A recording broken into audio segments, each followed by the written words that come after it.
মুআজ্জাজ হযরত উলামায়ে কেরাম, আজিজ তোলাবা, ঐতিহ্যবাহী আশুগঞ্জ বন্দরের বিভিন্ন শ্রেণীর ব্যবসায়িক বৃন্দ, সমবেত সর্বস্তরের বেরাদরান ইসলাম, মহান আল্লাহ পাকের মেহেরবানি এই দুপুরের সময়ে দুনিয়াবি অনেক কাজকর্ম থাকার পরেও আল্লাহ পাক আমাদেরকে জান্নাতের বাগানে আসার সুযোগ করে দিয়েছেন। এই জন্য সবাই শুকরিয়া আদায় করে বলবো আলহামদুলিল্লাহ।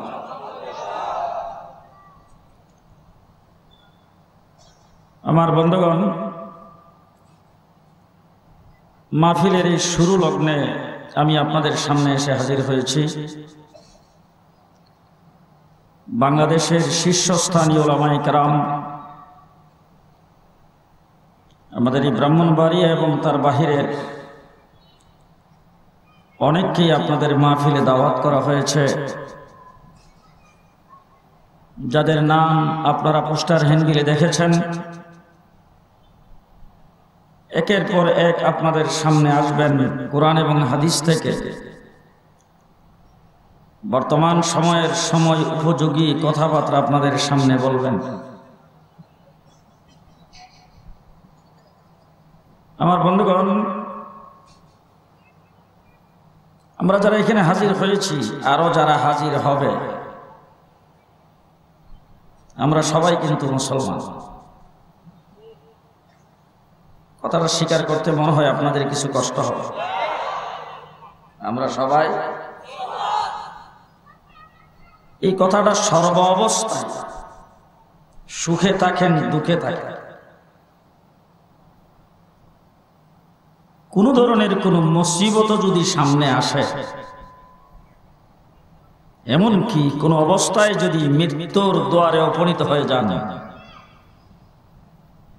এই অবস্থায় আমি একজন মুসলমান, এই কথাটা বলতে কি আপনাদের কোনো ডর ভয় আছে?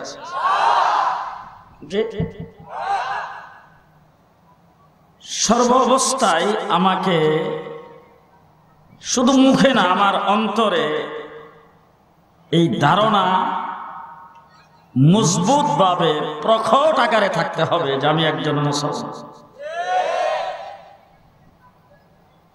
বর্তমান পৃথিবীতে মুসলমানের সংখ্যা 170 কোটি। 170 কোটি মুসলমান। এমন একদিন ছিল যে মুসলমান একজনও ছিল না, ছিল না? কথা ছিল,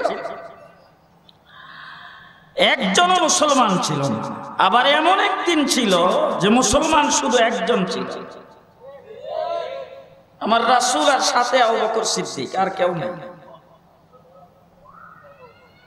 কেউ নেই। আর আজকে মুসলমান পৃথিবীতে 170 কোটি। গোটা পৃথিবীর সর্বত্র আজকে কোরআনের আওয়াজ পড়ছে।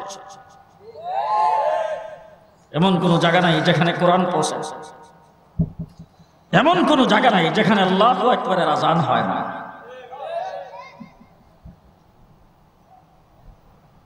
এক সময় আমার নবী মুহাম্মদুর রাসূলুল্লাহ সাল্লাল্লাহু আলাইহি ওয়াসাল্লাম সেই দিন ইসলামের সর্বপ্রথম রাসূল হেরা গুহার থেকে ইসলাম নিয়ে বের হয়েছেন। পৃথিবীর হোয়াইট হাউস থেকে ইসলাম বের হয় নাই, পৃথিবীর কোন বিশ্ববিদ্যালয় থেকে ইসলাম বের হয় নাই। মনে হয় আপনারা দুপুরের সময় খানা খান না, এই জন্য একটু কাহিল। তারপরে আমার কয়েকটা কথা আপনারা শুনে ফেলান পেটে খিদা অবস্থায় নিয়ে। এরপরে যদি গায়ে কিছু শক্তি থাকে একটু হা হু কিছু আমার সাথে কয়ে, কারণ আমি নিজেও কাহিল। গত রাত্রে আমার মাহফিল ছিল চাঁদপুর, ওখান থেকে আইসা ঢাকায় ফজর পড়ছি। 8:30টায় রওনা হয়েছি আপনাদের উদ্দেশ্যে। মাহফিল আছে সামনে আরো 3টা, হবিগঞ্জে 2টা, হরসপুরে। এই জন্য আমি খুব ক্লান্ত পরিশ্রান্ত। তারপরেও কিছু কথা যদি আপনাদের সামনে বলতে হয় তাহলে আপনাদের হা হুর আওয়াজ যতটুকু জোর হবে আমার কথাও ততটুকু জোর হবে। আপনারা চুপ হইলে আমিও চুপ।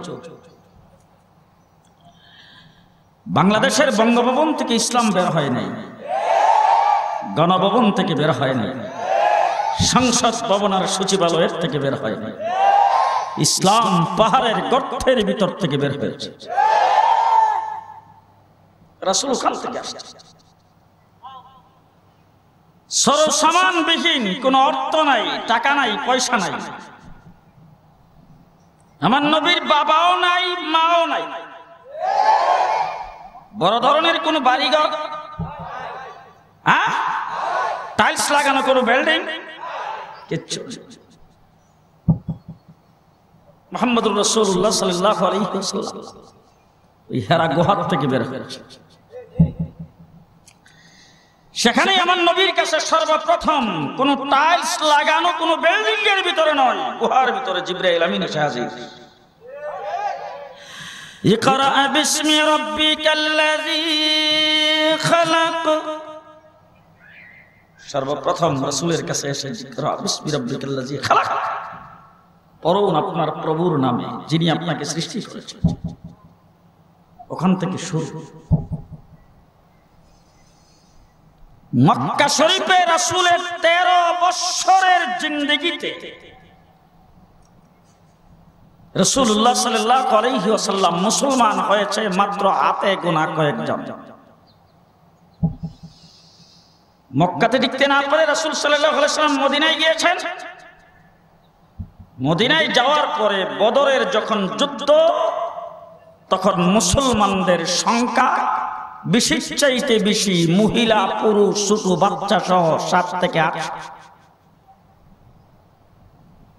700-800 মুসলমান, তার মধ্যে 313 জন বদরের যুদ্ধে হাজির হয়েছে। রাসূলুল্লাহ সাল্লাল্লাহু আলাইহি ওয়াসাল্লামের মদনী জিন্দেগীর 8 বছরের মাথায় রাসূল যখন বিদায় হজ্জে আরফার ময়দানে যখন হাজির হয়েছেন, তখন রাসূলের সামনে 1.25 লক্ষ সাহাবী। মুসলমানদের সংখ্যা তখন 6 থেকে 7 লক্ষ।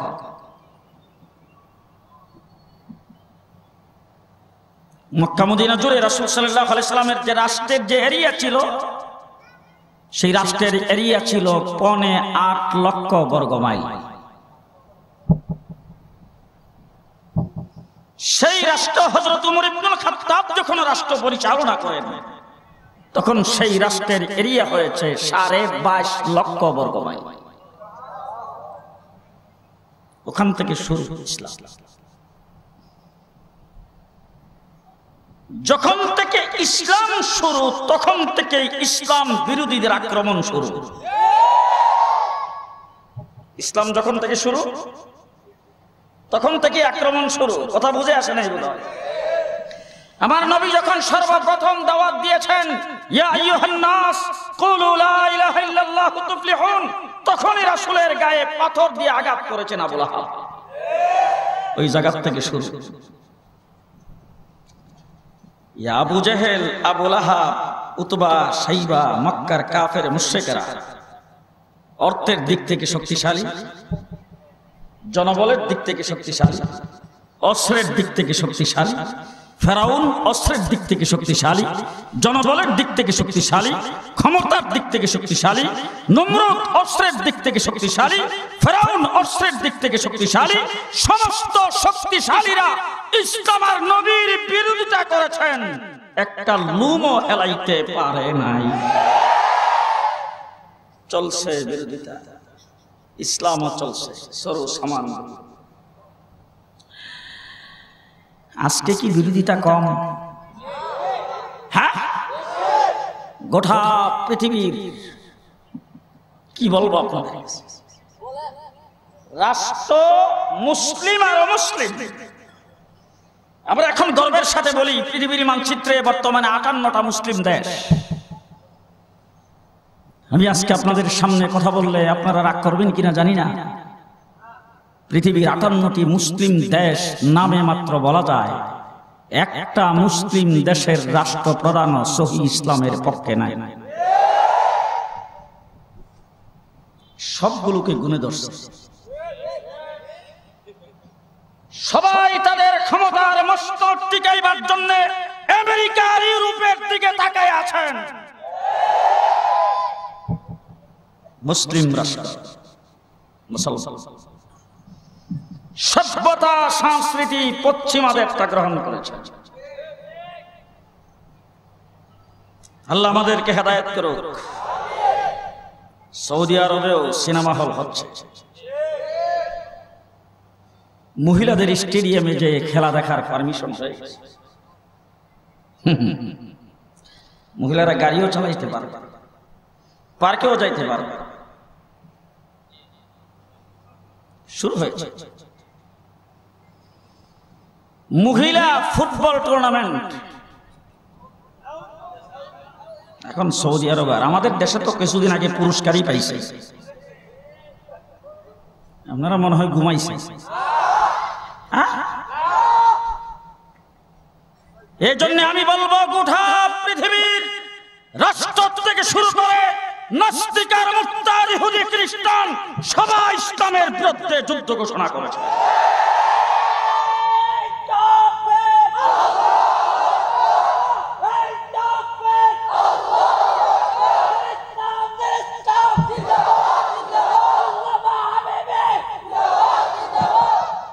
ইসলামের বিরুদ্ধে চতুর্দিকে যুদ্ধ ঘোষণা। কিন্তু ইসলামকে শেষ করবে তো দূরের কথা, ইসলাম তাদের মগজের ভিতরে আঘাত করেছে।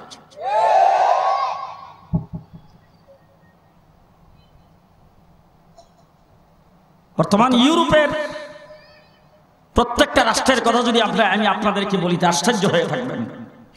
আজকের থেকে 3 বছর আগে যেখানে মসজিদ ছিল 700, এই বছর রমজান মাসে গিয়ে শুনলাম মসজিদের সংখ্যা 1500।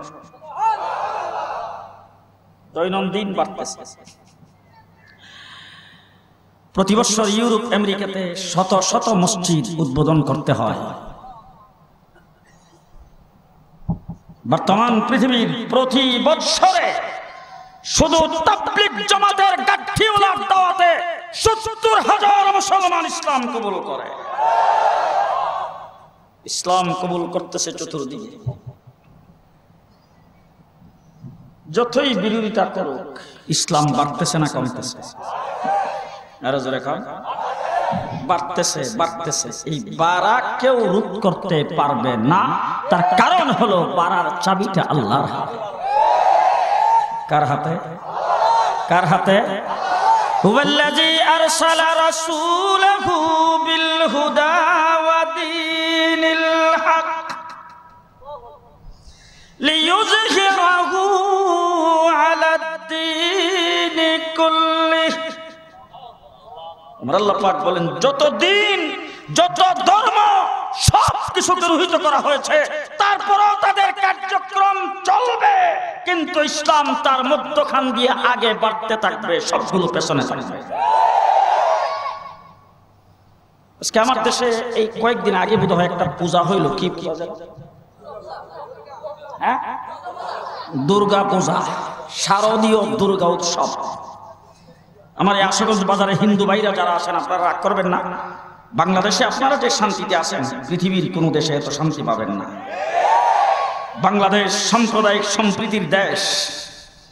আজকে আমরা মুসলমানদের সামনে কথা বলি, আপনাদের সম্পর্কেও বলি, পূজা মণ্ডপে মূর্তি থাকবে, সেই মূর্তির গায়ে কোনো মুসলমান আক্রমণ করতে পারবে না। আপনারা পূজা মণ্ডপে নির্দ্বিধায় পূজা করেন, আপনাদেরকে কেউ বাধা দিবে না, কেউ বাধা দিবে না। আপনাদের দুল তবলার আওয়াজ তো আমরাও শুনি, কিন্তু আজ পর্যন্ত কোনোদিন বাধা দিয়েছি? বাধা দিয়েছি? আপনারা এইখানে আশুগঞ্জ বাজারে ব্যবসা করেন, আপনাদের দোকান থেকে আমরাও সদাই কিনি। আজ পর্যন্ত আশুগঞ্জ বাজারের মসজিদের খতিব সাহেব কোনোদিন মিম্বরে বসে বলছে, এই দোকানটা হিন্দুর দোকান, মুসলমানরা সেখান থেকে সদাই খরিদ করবেন? বলছে? বলছে? বলে না। কালকে আমি যাইতেছিলাম চাঁদপুর, যাওয়ার পথে গুলিস্তান পর্যন্ত যাওয়ার পরেই দেখি সামনে যানজট, গাড়ি ঘুরাইয়া মতিঝিল দিয়া টিকাটুলি দিয়া তারপরও যায় দেখি যানজট। নামলাম, পুলিশকে জিজ্ঞেস করলাম কি ব্যাপার, বলে হুজুর পূজা করার পরে এখন ফানিতে সুবাইতে নিতেছে, পূজা শেষ এখন ফেলাইব কই, হ্যাঁ খুদার পূজা শেষ এখন ফানিতে সুবাই মারবে। হাইটা গেলাম প্রায় 2-2.5 মাইল, এর ভিতরে দেখলাম যে ট্রাকের উপরে কইরা নিতেছে, আর মুসলমানদের বাচ্চারা রাস্তার কিনারে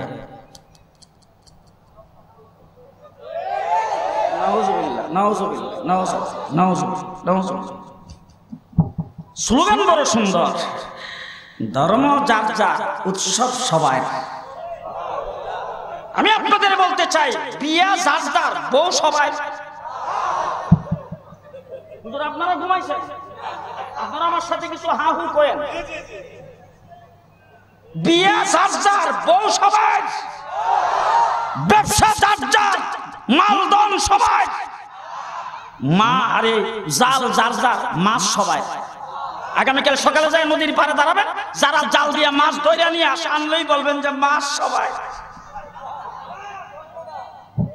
গাছ যার যার, ফল সবাই, ক্ষেত যার যার, ফসল সবাই। এখন দিন না করেন আসতে, ঘটনা কি? 90% মুসলমানের দেশে এই স্লোগান হতে পারে না, ধর্ম যার, উৎসব তার। ঠিক কিনা জোরা কন? আমার ধর্ম আমার উৎসব। মুসলমানের ঘরে তুমি জন্মগ্রহণ করেছো, তোমার নাম সিরাজুল ইসলাম, তাজুল ইসলাম, কামরুজ্জামান, কামরুল ইসলাম। লজ্জাও করে না তোমার? আজ পর্যন্ত তোমার কুরবানিতে কোনো একজন হিন্দু অংশগ্রহণ করে নাই। আজ পর্যন্ত তোমার ঈদে কোনো একজন হিন্দু অংশগ্রহণ করে নাই। আজ পর্যন্ত তোমার শবে বরাতে কোনো একজন হিন্দু অংশগ্রহণ করে নাই। তুমি কিভাবে হিন্দুদের পূজা মণ্ডপে যাও? তোমার কি লজ্জা শরম সব শেষ হয়েছে? তোমার লজ্জা শরম নাই? তোমার লজ্জা শরম সব বাদ দিয়ে তুমি হিন্দুদের উৎসবে কি করে যাও? হিন্দু তো তোমাকে দেখার জন্য আসে না। আজ পর্যন্ত দেখেছেন কোথাও ঈদের জামাত হইতেছে আর হিন্দুরা এসে দাঁড়াইছে? বরং তারা দরজা আটকে ভিতরে বসে থাকে, আজকে মুসলমানদের ঈদ, বাইরিস না। আজকে মুসলমান গরু জবাই করবে, নাকে গন্ধ লাগবে, বাইরিস না। হ্যাঁ, আর তুমি যাই মিষ্টি খাও, তোমার একটু লজ্জাও করে না? লজ্জাও করে না? হ্যাঁ মুসলমান, পরিষ্কার ভাষায় বলতে চাই, নাস্তিকের মুক্তাদারা দেশটাকে অমুসলিম বানাতে চাই। আমরা বলে দিতে চাই, মুসলমান আমরা মুসলমান হিসাবে থাকবে, নাস্তিকের মুক্তাদের জায়গা বাংলাদেশে হবে না, হবে না ইনশাআল্লাহ।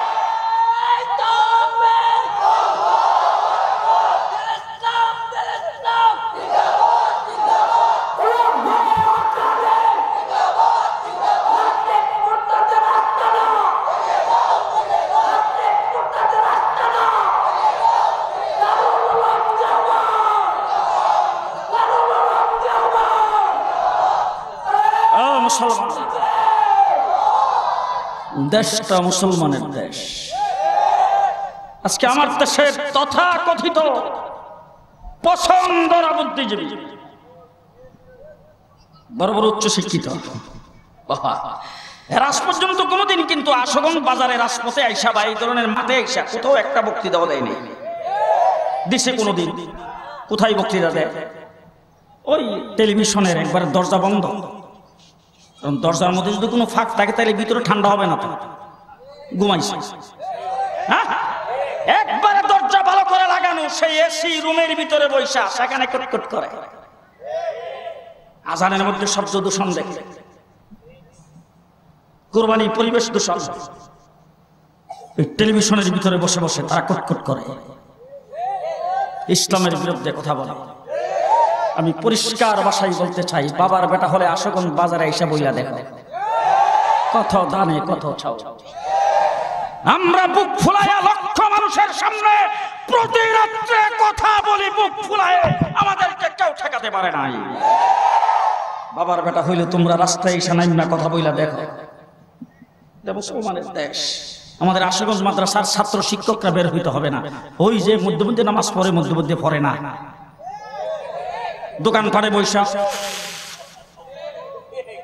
ওই সমস্ত ছেলেপেলারা ঠ্যাং ভাঙ্গিয়া তারপরে আশুগঞ্জ বাজারের হুজুরে এসা খবর দিব, হুজুর ইসলামের বিরুদ্ধে কইছেন, ঠ্যাং ভাঙ্গিয়া থইছি, জায়গা দেখেন মরছে না বাচ্চা। এটা হলো মুসলমানের দেশ। এরা আবার বড় বড় বুদ্ধিজীবী, সবচাইতে বড় বুদ্ধিজীবী বাংলাদেশের যে সমস্ত বড় বড় বুদ্ধিজীবীগুলো, যাদেরকে অনেক সময় স্বর্ণ পদক দেওয়া হয়েছে, তারা আল্লাহকে অস্বীকার করেছে। আমার বাংলাদেশের ইউনিভার্সিটির প্রফেসর আহমদ শরীফ, সে বলছে আল্লাহ টাল্লাহ বলতে কিছু নাই। তসলিমা নাসরিন বাংলাদেশের একজন বড় শিক্ষিতা নারী, গ্রাজুয়েট, ডাক্তার, কলম বড় খুরদার। তসলিমা নাসরিন বলছেন দুনিয়ার সবকিছু যদি পরিবর্তন হয়, কোরআন কেন পরিবর্তন হবে না? তসলিমা নাসরিন বলেন পেপার পত্রিকায় দেখি খালি পুরুষ নারী দর্শন করছে। মাইন্ড করবেন তসলিমার কথা, পেপার পত্রিকায় দেখি পুরুষ নারী দর্শন করে। আমি আজ থেকে বলবো, নারীরা তোমাদের কি হলো, তোমরাও পুরুষ দর্শন করো। ঘুমাইছেন মনে হয় জি? আচ্ছা আমি জিজ্ঞেস করতে চাই, এই যে কথাগুলি কি শিক্ষিতের কথা না মূর্খের কথা? তাইলে কলেজ ইউনিভার্সিটিতে পড়ে বড় বড় ডিগ্রি হাসিল করে তোমরা মূর্খ। হ্যাঁ, আর আসতে করেন মানুষে শুনবো, তোমরা মূর্খ, স্বঘোষিত মূর্খ। আমার বন্ধুগণ, সারা বাংলাদেশের বিভিন্ন জায়গায় তো যাই, শুধু বাংলাদেশে না, পৃথিবীর ইউরোপ, আমেরিকা, কানাডা সব জায়গায় যাই, মিডল ইস্টের সব জায়গায় যাওয়ার পরে আমাদের দেশের এবং বিভিন্ন জায়গার বড় বড় উচ্চ শিক্ষিত graduate, professor, barrister, doctor, engineer, এর মধ্যে আবার কিছু মন্ত্রী মিনিস্টারও আছে, তাদেরকেও স্টেজের মধ্যে অনেক সময় দাওয়াত দেওয়া হয়। আবার অনেক সময় পোস্টারের মধ্যে বড় অক্ষরে নাম থাকে প্রধান অতিথি। এই প্রধান অতিথি, বিশেষ অতিথি সাহেবকে এখন আমরা যখন স্টেজে যাই এমন বিপদে পড়ে, কারণ আমি জুবাইর আহমদ আনসারী এরকম মানুষ, আমরা যারা ওয়াজ করার পরে তাদের ওয়াজ শুনবার লেগে কেউ থাকবো আসতে, তখন আমরা স্টেজে গেলেই দেখি যারা মানে হুজুররা আগে আমার একটু দিয়া লাগ, না হইলে আমার ওয়াজ শুনবার লেগে কেউ থাকতো না। তো আইসা কানে কানে কই হুজুর একটু যদি, ঠিক আছে, মাইকের সামনে দাঁড়িয়ে প্রথম যে কথাটা বলে, ভাই সব আজকের মাহফিলটা হলো ইসলামী সম্মেলন, ওয়াজ মাহফিল, ধর্মীয় সভা, এই ব্যাপারে আমরা মূর্খ।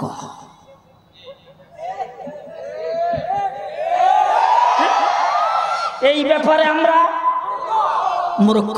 আমি জিজ্ঞেস করতে চাই, আজ পর্যন্ত আল্লামা জুবাইর আহমদ আনসারী, আপনাদের এই মাদ্রাসার মুহতামিম মাওলানা ওবাইদুল্লাহ, আজ পর্যন্ত কোনোদিন মাইকের সামনে দাঁড়াইয়া অথবা মসজিদের মিম্বরে বৈশাখ বলছে মূর্খ?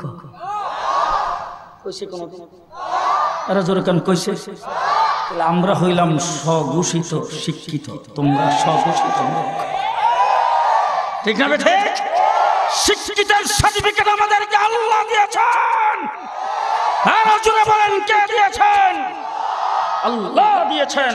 তোমাদেরকে মানুষ সম্মান করে, ইজ্জত করে না? বাবা আশুগঞ্জ বাজারে বড় লিডার যদি আয়, ওরি বাবারি বাবা ইমুকের চরিত্র ফুলের মতো পবিত্র, বাবারি বাবা কি স্লোগান টোলগান দিল। স্লোগানটা কি জন্য দেয়? ঠিক না? গমের বরাদ্দ হইবার লেগে, ঠিক না? আর কোন কোন অংশে মায়ের থেকে, তোমাদের জুলুম নির্যাতন থেকে বাঁচার জন্য। আর আমাদের ব্রাহ্মণবাড়িয়ার বড় হুজুর মনিরুজ্জামান সিরাজি সাহেব, ওনারা সম্মান করে পয়সা পাওয়ার লাগে। হ্যাঁ, ব্রাহ্মণবাড়িয়ার বড় হুজুরকে মানুষ সম্মান করতো কি জন্য? পয়সার জন্য, পয়সার জন্য। আর যারা কারণ মুসলমান গোটা পৃথিবীতে আলেম ওলামায়ে কেরামকে ইমানের সাথে ইজ্জত করে, তাদের ইজ্জত আর সম্মান তাদের অন্তরে আল্লাহ ঢুকাই দিয়েছেন। আমাদের ভালোবাসা আল্লাহ প্রদত্ত ভালোবাসা, ঠিক না বেঠিক?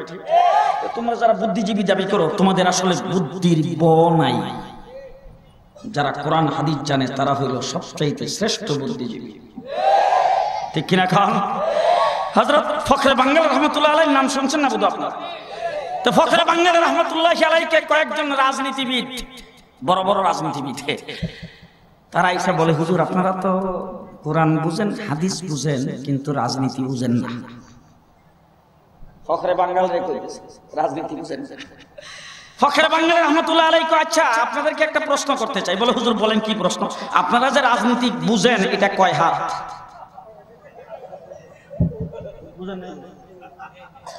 আপনারা যে রাজনীতি বুঝেন এটা কয় হাত রাজনীতি বুঝেন আপনারা? মাথায় ভাবে খাপ যার কে, হুজুর রাজনীতি আবার কয় হাত? প্রশ্নই বুঝলাম না। ফখরে বাঙ্গাল রহমতুল্লাহ আলাইহি বলে, শোনেন, আপনারা রাজনীতি বুঝেন মাত্র 3.5 হাত। কয়া কি কারণ? ব্যাখ্যা কি? ব্যাখ্যা হইল বাত, কাপড়, বাসস্থান। বাত, কাপড়, বাসস্থান। কাপড় শরীরের জন্য, বাত শরীরের জন্য, বাসস্থান শরীরের জন্য। শরীর কয় হাত? যে বাত, কাপড়, বাসস্থানের রাজনীতি করেন মাত্র 3.5 হাত বুঝেন। আর আমরা রাজনীতি করি তাহতা সারাত থেকে শুরু করে আরশ পর্যন্ত, জান্নাত থেকে শুরু করে জান্নাত যাওয়ার আগ পর্যন্ত। ঠিক না বেঠিক? ঠিক না বেঠিক? আমরা দুনিয়ার শান্তি কিভাবে হবে সেটাও কোরআন হাদিসের দ্বারা বুঝি। কবরে গেলে শান্তিতে কিভাবে থাকতে পারবো সেটাও বুঝি। হাসরের ময়দানে উঠলে আরশের ছায়ার নিচে কেমনে জায়গা পাবো সেটাও বুঝি। মিজানের পাল্লায় কি ওজন হবে সেটাও বুঝি। ফুলসিরাত কেমনে পার হব, জান্নাতে কেমনে যাব সেটাও বুঝি। এর একটাও তোমরা বুঝো না, ঠিক না বেঠিক? সবচাইতে বড় বুদ্ধিজীবী হলো যারা এই দেশে কোরআন বুঝে, হাদিস বুঝে, যারা ইলমে দ্বীন শিক্ষা করেছে। আপনারা মনে হয় আমার কথায় রাগ হইতেছে। আচ্ছা, রাগ হইলে আপনারা এখন সামনে আসতেছে জুবাইর আহমদ আনসারী সাহেব, উনি এসে আপনারা ঠান্ডা করে, উনি এসে ওয়াজ করবে। আমি তো ওয়াজ না। হ্যাঁ, সবচাইতে বড় বুদ্ধিজীবী যারা কোরআন জানে, যারা আল্লাহকে চিনতে পেরেছে। কথা কয় না? ইন্না ফি খালকিস সামাওয়াতি ওয়াল আরদি ওয়াখতিলাফিল লাইল। কার কথা? আল্লাহর নাম রাস্তে কইলে না হইলে মাঝে শুনছে। কার কথা? আপনাদের আওয়াজটা আজকে আমি বুঝে আসতেছে না, তার কারণ আপনাদের আওয়াজটা এমন হওয়া দরকার, ওই যারা দোকানে আছে, যারা বাড়ি ঘরে আছে, যারা ব্যবসা করতেছে, কেনাকাটা করতেছে, ওই মানুষগুলি যেন মনে করে যে দূর বেড়া কিনা বাদ দে, কি যেন হইতেছে যায় একটু দেখি। জোরে বলেন আল্লাহু আকবার। ইন্না ফি খালকিস সামাওয়াতি ওয়াল আরদি ওয়াখতিলাফিল লাইল ওয়াখতিলাফিল লাইলি ওয়ান নাহার লাআয়াতিল লিউলিল আলবাব। রাত্র দিনের পরিবর্তন। সূর্যটা বোধ হয় আমাদের দেশের প্রধানমন্ত্রী উড়ায়। হ্যাঁ, যদি প্রধানমন্ত্রীর হাতে থাকতো তাইলে আমার মনে হয় সংসদে বিল পাস করে কইতে, এই বেটা এখন যে অস্ত যাইবে আগামী 48 ঘন্টা পরে আবার ফিরা হুকুম দিলে উঠবে। ঠিক কিনা? আপনি ঘুমাই থাকলেও সূর্য সূর্যের টাইম মতো উঠে, আপনি সজাগ থাকলেও সূর্য সূর্যের টাইম মতো উঠে। ঠিক না বে ঠিক? কাজকর্ম করলো সূর্য সূর্যের টাইম মতো উঠে। উড়াই কেডা? আরো জোরে, আরো জোরে। আমার আল্লাহ রাব্বুল আলামিন বলেন, বুদ্ধিজীবী তাদেরকে বলা হয় যারা রাত্র দিনের পরিবর্তন, দিনের আলো রাত্রের অন্ধকার কোথা থেকে আসলো, কেমনে হলো, এইগুলি নিয়ে যারা চিন্তা ফিকির করে তারা হলো বুদ্ধিমান। ঠিক না ঠিক? বুদ্ধিজীবীর সংখ্যা আল্লাহ পাক কোরআন হাদিসের মধ্যে বর্ণনা করেছেন। আর কোরআন হাদিস যারা না বুঝে তারা হইল সবচেয়ে বেশি নির্বুধ, এরাই মূর্খ। তোমরা যে মূর্খ, তোমাদের মূর্খের কথা তোমরা নিজেরাই তো বলো, ঠিক কিনা? পৃথিবীর মধ্যে সবচেয়ে বড় শিক্ষিত হলো যারা কোরআন হাদিস বুঝে, যারা উলামায়ে কেরাম তারা। আপনারা কথা আসতে বলেন কেন? জি হ্যাঁ, এখন ইতিমধ্যেই কিন্তু সরকার, বর্তমান সরকার আমাদেরকে দাওরে হাদিস সনদের সার্টিফিকেটের মান দিয়েছে মাস্টার্স।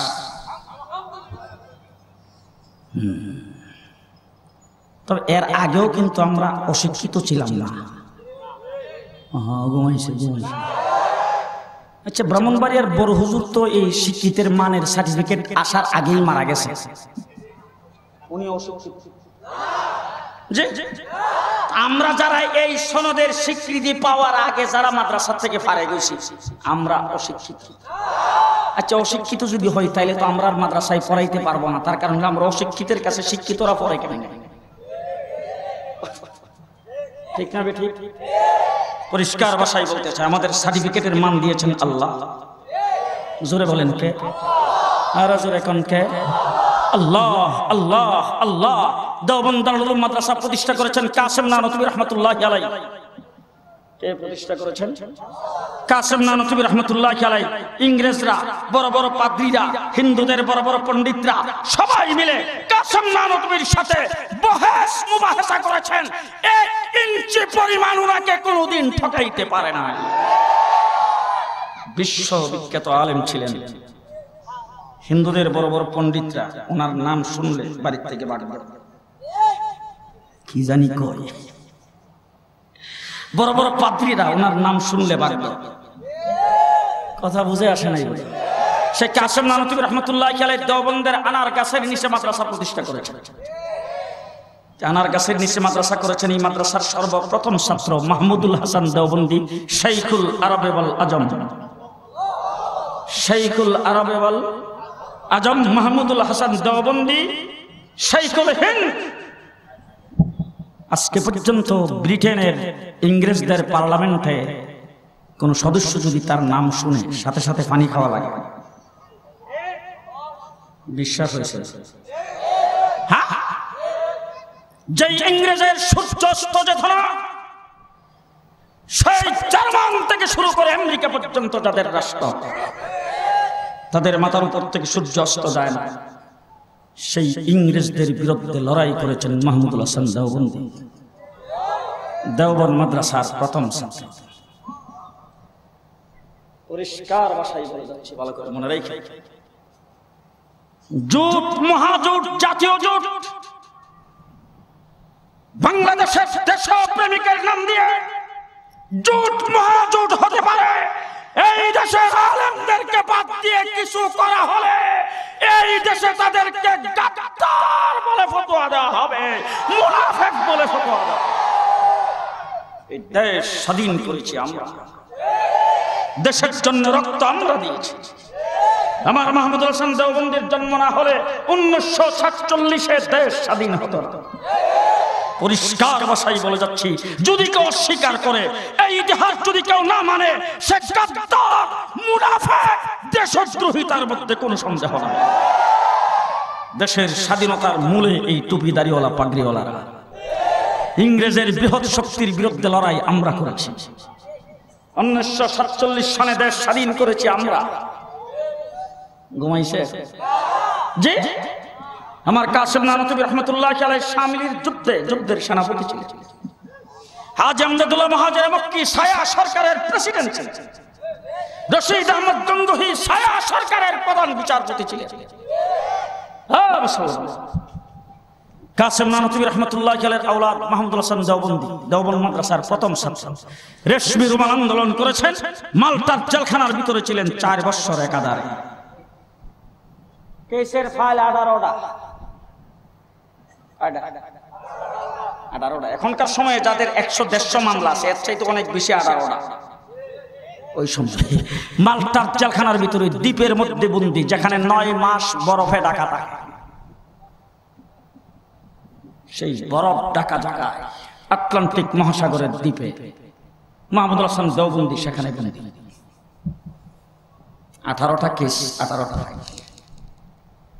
সবগুলি বিচারপতি তার সামনে নিয়ে হিয়ারিং হচ্ছে, রায় হবে। একটা একটা করে কেসের ফাইল টান দিচ্ছে। প্রথম ফাইলটা উঠাইছে, প্রত্যেকটা প্রত্যেকটা ফাইল এমন ভাবে সাজানো হয়েছে, কোনটাতে যাবজ্জীবন, কোনটাতে মৃত্যুদণ্ড, কোনটাতে ছুরি। কথা বুঝতেছেন না?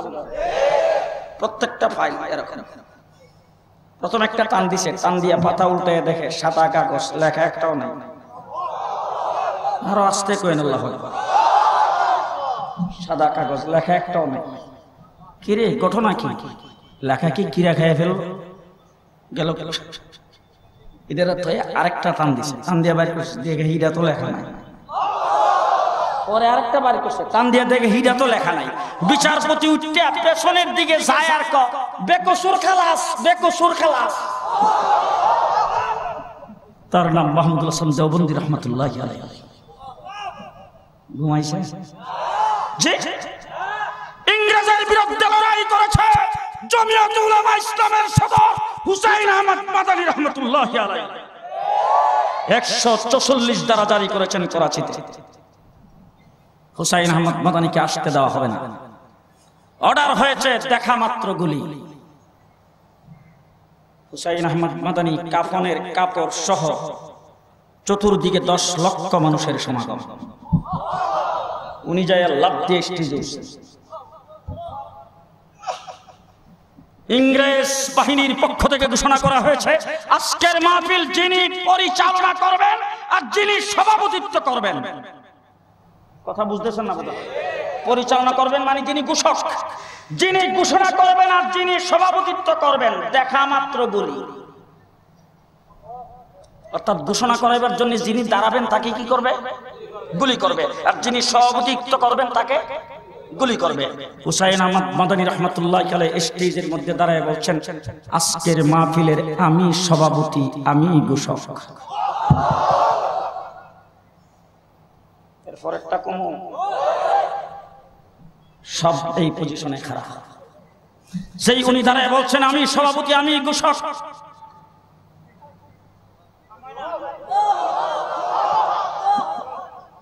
একটাও চলে, একটাও চলে। এই যে আমার গায়ে কুট পরা, এটা উলামা কুট। ওই মঞ্চে দাঁড়ায় হুসাইন আহমদ মাদানী সেই কুঠের টান দিয়ে বুতাম খুলে দিয়ে বলছিলেন, তোমাদের গুলি নেওয়ার জন্য হাজির হয়েছি, করো। ওই যে হুসাইন আহমদ মাদানী বুতাম খুলছিলেন, আমরা আজ পর্যন্ত বুতাম লাগাই না। মুসলমান স্বাধীনতার মূলে আমরা। আজকে তোমরা এক একজন দেশের ক্ষমতা চালাইবা, এক একজন দেশের ক্ষমতায় চলে যাইবা। এই দেশের টুপি দাড়িওয়ালাদেরকে মৌলবাদী তোমাদের কাছে গেছলে গন্ধ লাগে। এই গন্ধের কারণে আমাদেরকে যারা বাদ দিতে চাবে, গন্ধের কারণে আমাদেরকে যারা অবহেলা করবে, পরিষ্কার ভাষায় বলতে চাই, ইচ্ছা করলে কাউকে ক্ষমতায় রাখতেও পারি, ইচ্ছা করলে কাউকে ক্ষমতার থেকে নামাইতেও পারি। মুসলমান আমরা বহুত শান্তিপ্রিয়। আমরা মসজিদ মাদ্রাসায় আছি, মোল্লারদুর মসজিদ পর্যন্ত ঘুমাই গেছে জি মোল্লারদুর মসজিদ পর্যন্ত আমরা খুব শান্তিপ্রিয়। আমরা সেখানে থাকি, নামাজ পড়াই, তালিম করি, তারপর আপনাদের ফটো দিই, হাদিয়া তুফা যা আছে সব কিন্তু আমরা আমাদেরই আপনারা দেন। কথা কয় না?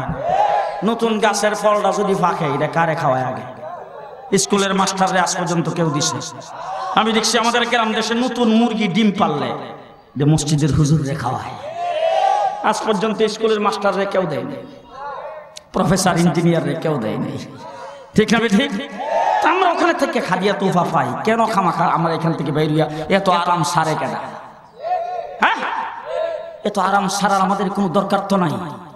কিন্তু তোমরা যদি কেউ ক্ষমতায় বসে, কেউ ক্ষমতা হারা হয়ে, কেউ নাস্তিক আর মুরতাদ হয়ে টেলিভিশনের ভিতরে বসে, তৃতীয় মাত্রায় টক শোতে বিভিন্ন জায়গায় ইসলামের বিরুদ্ধে যখন কথা বলো, আমরা রাস্তায় নামতে বাধ্য হই।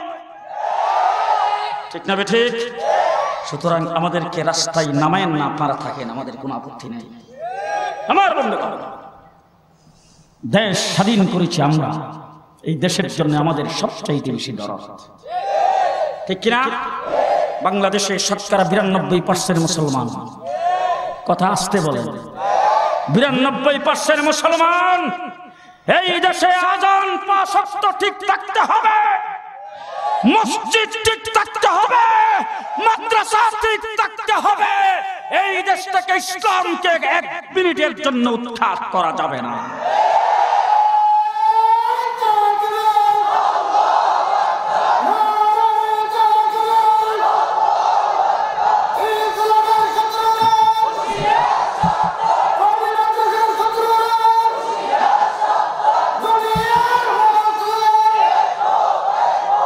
এই জন্য আমার ভাইরা, দেশের স্বাধীনতার সার্বভৌমত্ব আমরা চিনে এনেছি। এই দেশের ঘরে ঘরে মানুষের মধ্যে মারামারি বন্ধ থাকার জন্য, দেশের মানুষ শান্তিতে থাকার জন্য মহল্লায় মহল্লায় দ্বীনের কথাবার্তা আমরাই বলেছি। আমরা যেই ক্ষেত্রে স্টেজে কথা বলি সেই ক্ষেত্র তোমাদের কারো নাই আছে। আজ পর্যন্ত কোন প্রফেসর, ডাক্তার, ইঞ্জিনিয়ার, ব্যারিস্টার আজ পর্যন্ত দেখছেন এরকম কোন মাহফিলে এসে বয়ান করতে? জি, তোমরা পেপার পত্রিকায় বিবৃতি দাও, টেলিভিশনে বলো, তোমাদের কথাবার্তা সাংবাদিক সম্মেলন করে বলো, আর আমরা লক্ষ লক্ষ মানুষের সামনে দৈনন্দিন কথা বলো, ঠিক না ঠিক? সুতরাং আমাদেরকে সার্টিফিকেট দিয়েছেন আল্লাহ। এখন আমরা যেই সার্টিফিকেট পাইছি, আমাদের দেশের মাননীয় প্রধানমন্ত্রী, মন্ত্রী পরিষদ, বর্তমান সরকার যারা ক্ষমতায় আছেন তাদের সবাইকে ধন্যবাদ, ধন্যবাদ, ধন্যবাদ। কিন্তু এই স্বীকৃতির দ্বারা আমাদের কতটুকু লাভ হয়েছে? সেই লাভটা হইল শুধু সামান্য একটা জিনিস। আমাদের আশগঞ্জ মাদ্রাসার যিনি মুহতামিম, ভোটার আইডি কার্ড যখন লেখার জন্য ফরম নিয়ে আসছেন, ওই ফরমের মধ্যে তালাশ করে দেখা গেছে উনি যে এত বড় মাদ্রাসার প্রিন্সিপাল, মুফতি, মাওলানা, হাফেজ, উনি যে একজন শিক্ষিত, এইটা লেখার কোনো গড় ওই ফরমে নাই।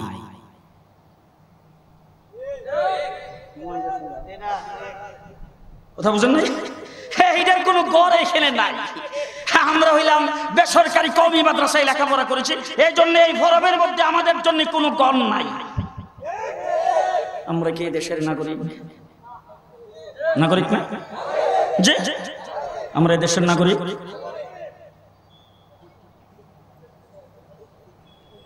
আমার হাতে যে আইডি কার্ড, মহামান্য প্রেসিডেন্ট আব্দুল হামিদ সাহেবের সেই আইডি কার্ড। আমার এই আইডি কার্ডের বুডের যেই দাম, শেখ হাসিনা খালেদা জিয়ার বুডেরও সেই দাম, ঠিক না? সুতরাং আমি এদেশের সন্তান, এদেশে জন্মগ্রহণ করেছি। আমার বাপ-দাদারা এই মুক্তিযুদ্ধ করে দেশকে স্বাধীন করেছেন। সুতরাং এই দেশে আমার শিক্ষার হাতে আমার নাম থাকবে না তা হতে পারে না। সেই নামটা আমরা লেখায় নিয়েছি। এইটা আমার অধিকার, এটা আমার নাগরিক অধিকার, এইটা আমার অধিকার। সুতরাং আমার অধিকার আমি আন্দোলন সংগ্রাম করে আদায় করেছি, বিভিন্ন সরকারের সময় আন্দোলন করেছি। এই সরকার আমাদের দাবি মানছে, এই জন্য ধন্যবাদ শতবার। তাই বলে আমাদেরকে স্বীকৃতি দিয়ে কেউ যদি মনে করে আমাদেরকে খরিদ করে ফেলেছে, হ্যাঁ ঘুমাইছে যে আমাদের স্বীকৃতির জন্য আমরা কারোর কাছে বিক্রি হয় নাই। পরিষ্কার ভাষায় বলে যাচ্ছি, আমরা আমাদের নিজস্ব স্বকীয়তা নিয়ে আসি। বাংলাদেশে নাস্তিক মুরতাদদের বিরুদ্ধে ফাঁসির আইন জারি করতে হবে। কে কে রাজি আছেন হাত উঠায় দেখা।